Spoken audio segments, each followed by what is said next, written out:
لیکن یہاں جو ہے معاملہ صوم، اس سے پہلے مکی دور میں صوم کا کہیں کوئی تذکرہ ہی نہیں، نہ عربوں میں اس کا رواج تھا۔ یہ لفظ بھی عربی زبان میں تھا گھوڑوں کے لیے، گھوڑے روزہ رکھتے تھے۔ رکھتے کیا تھے بیچارے؟ انہیں رکھوایا جاتا تھا، کیونکہ عربوں کا جو معاملہ تھا وہ لوٹ مار، غارت گری، اور اس کے لیے انہیں چاہیے تیز رفتار سواری، جاؤ حملہ کرو، لوٹو مارو اور بھاگو۔ اونٹ جو ان کی فضا اور ان کے ماحول کے لیے مناسب تھا، وہ زیادہ تیز دوڑ نہیں سکتا، اپنی اس ضرورت کے لیے گھوڑا چاہیے تھا۔ گھوڑے میں عرب کا سخت موسم برداشت کرنے کی عادت نہیں، نازک جانور ہے، وہ پیاسا تو نہیں رہ سکتا 7 دن تک جیسے کہ اونٹ رہ سکتا ہے، بھوکا نہیں رہ سکتا، وہ لو کے تھپیڑے نہیں برداشت کر سکتا، لہذا عرب اس کو رکھواتے تھے روزہ۔ کھانا پینا بند کیا اور اس کے جو ہے منہ کر کے کھڑے ہو گئے جب گرم تیز ہوا چل رہی ہے، خود تو اپنے آپ کو لپیٹ لیا اپنے گھٹنے میں، گھترا کہلاتا ہے وہ جو بھی کپڑا اوپر ہوتا ہے، اور وہ اس گھوڑے کو جو ہے وہ ساری آگ اس پر برس رہی ہے تاکہ اس میں عادت پیدا ہو جائے جھیلنے کی، برداشت کرنے کی۔ تو جنگ کے موقع پر کہیں یہ دغا نہ دے جائے، اگر یہ ہمت ہار گیا تو اس کا تو کیا کیا جائے گا، تو اصل میں سوار ہے جو مارا گیا۔ یہ روزہ ان کے ہاتھ تھا، لیکن جب حضور آئے مدینے میں تو یہاں یہود میں روزے کا رواج تھا۔ وہ ایک تو عاشورہ کا روزہ رکھتے تھے، اس لیے کہ وہ تاریخ تھی جس میں کہ نجات ملی تھی بنی اسرائیل کو فرعونیوں سے۔ پہلے یہ کہ ہر مہینے میں 3 روزے، اب اگر 30 کے 30 روزے ایک ہی مہینے میں فرض کر دیے گئے ہوتے اور وہ ہوتے جون جولائی کے تو جان نکل جاتی۔ بہترین تدبیر یہ کی گئی ہر مہینے میں، اور یہ موسم سارے آ رہے ہیں اس میں۔ پھر کچھ عرصے کے بعد یہ رمضان کا روزہ فرض کیا گیا۔ پہلا جو روزہ تھا 3 دن کا، اس میں یہ بھی تھی اجازت کہ جو اگر مسافر نہیں ہے، بیمار بھی نہیں ہے، طاقت رکھتا ہے روزہ رکھنے کی، پھر بھی روزہ نہ رکھے تو اس کا فدیہ یہ ہے کہ 1 مسکین کو کھانا کھلائے۔ علی الاطلاق تھا یہ۔ جب رمضان کے روزے کی فرضیت ہو گئی تو اب یہ فدیہ نہیں ہے، البتہ حضور نے اس کو باقی رکھا ایسے شخص کے لیے جو بہت بوڑھا ہے، یا کوئی خاتون بہت بوڑھی ہے برداشت نہیں کر سکتی، یا کوئی بیمار ہے، کسی سخت ایسی بیماری میں ہے کہ روزہ اس کے لیے جان کے لیے ہلاکت کا اندیشہ ہو سکتا ہے، اس کے لیے فدیہ برقرار رکھا۔ عام طور پر صحت مند شخص جو مسافر بھی نہ ہو اس کے لیے یہ رعایت ختم ہو گئی۔ یہ ہے ان آیات کی تعبیر جس پر میں پہنچا ہوں، اور بہت پہلے پہنچ گیا تھا، لیکن چونکہ اکثر مفسرین نے یہ بات نہیں لکھی ہے تو میں جھجکتا رہا، لیکن بعد میں مجھے معلوم ہوا کہ مولانا انور شاہ کاشمیری رحمۃ اللہ علیہ کی رائے یہی ہے، تو مجھے اعتماد ہو گیا، اور پھر مجھے اس کا ذکر جو ہے یہ تفسیر کبیر میں امام راضی کے ہاں بھی مل گیا کہ متقدمین کے ہاں یہ رائے موجود تھی کہ پہلی 2 آیتیں جو ہیں اس روزے سے متعلق یہ رمضان کے روزے سے متعلق نہیں ہیں، بلکہ وہ 3 ہر مہینے کی 13، 14 اور 15 ایام 20 کے روزے حضور نے بعد بھی رکھے ہیں نفلاً، لیکن شروع میں یہ 3 روزے رکھنے کا حکم دیا گیا تھا۔ پہلی 2 آیتیں اس 6 آیتوں پر مشتمل رکوع، اور یہ ایک عجیب مقام ہے۔ قرآن مجید کے احکام بہت دفعہ ہے، نماز کے احکام قرآن میں بہت دفعہ ہیں، کہیں وضو کا ہے، کہیں تیمم کا ہے، کہیں اور نماز خوف کا ہے، مختلف جگہوں پر، لیکن صوم کی عبادت پر یہ 6 آیات کامل ہیں، مکمل ہیں، اس کی حکمت، اس کی غرض و غایت، اس کے احکام سب کے سب اس میں آ گئے۔ اب پہلی 2 آیتیں کون سی ہیں؟ یا ایھا الذین آمنوا کتب علیکم الصیام کما کتب علی الذین من قبلکم لعلکم تتقون، اے ایمان والو تم پر بھی فرض کیا گیا روزہ رکھنا جیسے کہ فرض کیا گیا تھا تم سے پہلوں پر، تاکہ تمہارے اندر تقوی پیدا ہو جائے۔ وہ جنگ کے لیے کرواتے تھے گھوڑوں کو تیار، تمہیں تقوی کے لیے اپنے آپ کو تیار کرنا ہے، بھوک کو قابو میں رکھ سکو، شہوت کو قابو میں رکھ سکو، پیاس کو برداشت کر سکو۔ اللہ کی راہ میں جنگ کے لیے تمہیں نکلنا ہوگا، اس میں بھوک بھی آئے گی، پیاس بھی آئے گی، اپنے آپ کو تیار کرو جہاد کے لیے۔ اور یہ بات واضح ہو جائے گی، اگلے رکوع سے قتال کی بحث شروع ہو جائے گی۔ روزے کی یہ گفتگو ہو رہی ہے تمہیداً قتال کے لیے، جیسے گھوڑوں کو تیار کیا جاتا تھا، صوم رکھوایا جاتا تھا قتال کے لیے۔ ایام معدودات، گنتی کے چند دن ہیں، یہ گویا کہ ثبوت ہے اس کا کہ یہ 2-3 دن سے زیادہ، معدود جو ہے وہ عربی زبان میں 9 سے زیادہ نہیں ہو سکتا۔ معدودہ جب آئے گا، ایام معدودات، یہ جمع جو ہے جمع قلت کہلاتی ہے۔ معدودات، معدودہ بڑی سے بڑی رقم ہو سکتی ہے، لیکن معدودات جمع قلت ہے۔ گنتی کے چند روز ہیں. فمن کان منکم مریضا، ان میں بھی یہ رعایت ہے کہ جو تم میں سے بیمار ہو او علی سفر، یا سفر پر ہو، فعدۃ من ایام اخر، تو وہ تعداد پوری کر لے دوسرے دنوں میں. وعلی الذین یطیقونہ، اور جو اس کی طاقت رکھتے ہوں، فدیۃ طعام مسکین، وہ فدیہ دیں ایک مسکین کا کھانا کھلانا.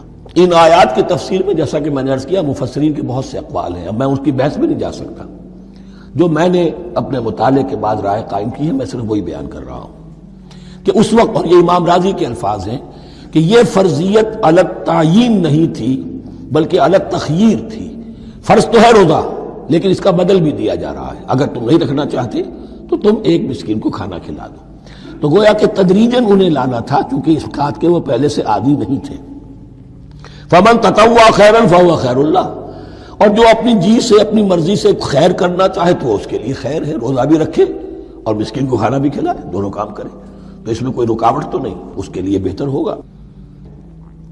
وَأَن تَصُومُوا، اور دیکھو اگر روزہ رکھو، خیر لکم ان کنتم تعلمون، یہ تمہارے لیے بہتر ہے اگر تم جانو. اب یہاں بھی ایک طرح کی رعایت کا انداز ہے.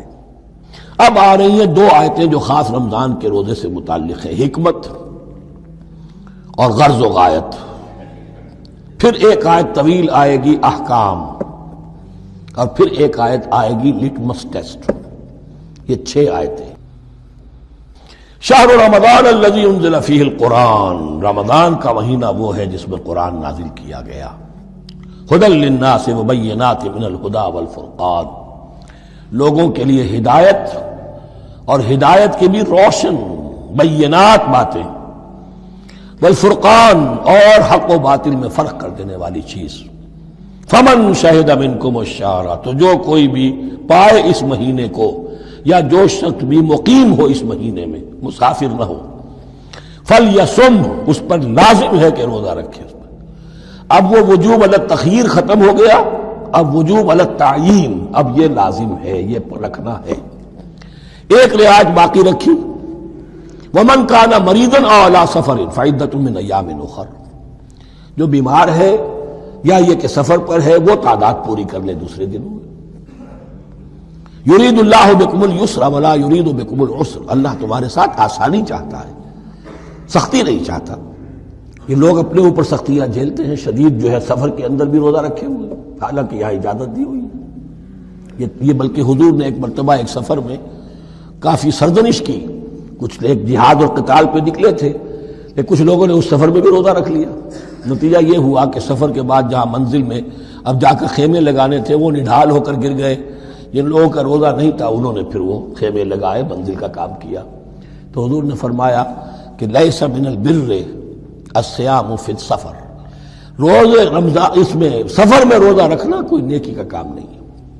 لیکن ہمارا تصور اور ہے، 105 بخار چڑھا ہوا ہے، روزہ نہیں کھولوں گا میں، روزہ تو میں نے رکھا ہوا، یا روزہ تو میں نہیں چھوڑوں گا.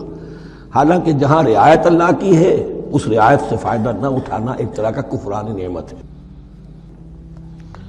وَلِتُكْمِلُوا الْعِدَّةَ، لیکن تمہیں عدت اور تعداد اب پوری کرنی ہوگی. وہ جو تھی ایک رعایت کہ فدیہ دے کر فارغ ہو جاؤ، وہ نہیں ہے. وَلِتُكَبِّرُوا اللَّهَ عَلَىٰ مَا هَدَاكُمْ، اور تاکہ تم تکبیر کرو اللہ کی اس پر کہ جو اس نے ہدایت تمہیں عطا فرمائی. وَلَعَلَّكُمْ تَشْكُرُونَ، اور تاکہ تم شکر کر سکو اس نعمت عظمیٰ کا جو قرآن حکیم کی شکل میں تمہیں دی گئی ہے. اس موضوع پر میرا کتابچہ عظمت صوم اور عظمت صیام و قیام قرآن، اس میں یہ سارے مضامین تفصیل سے آئے ہیں. کیا حکمت ہے، کیا غرض و غایت ہے، کیا مقصد ہے، اور آخری منزل کیا ہے. وَإِذَا سَأَلَكَ عِبَادِي عَنِّي فَإِنِّي قَرِيبٌ.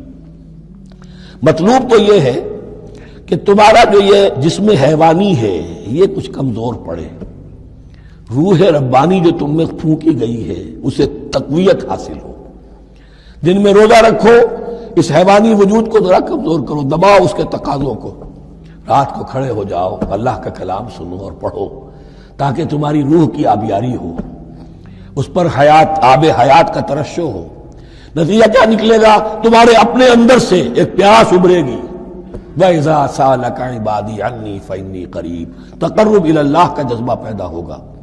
تو اے نبی، جب میرے بندے، ایسے بندے آپ سے میرے بارے میں سوال کریں، ان کو بتا دیجئے میں قریب ہوں، دور نہیں ہوں.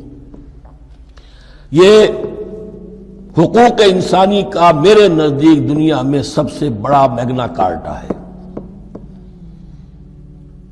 اللہ اور بندے کے درمیان کوئی فصل نہیں ہے، فصل اگر ہے تو تمہاری اپنی خباثت ہے، اگر تمہاری نیت میں فساد ہے، حرام خوری تو کرنی ہی کرنی ہے، تو اب کس منہ سے اللہ سے دعا کرو گے؟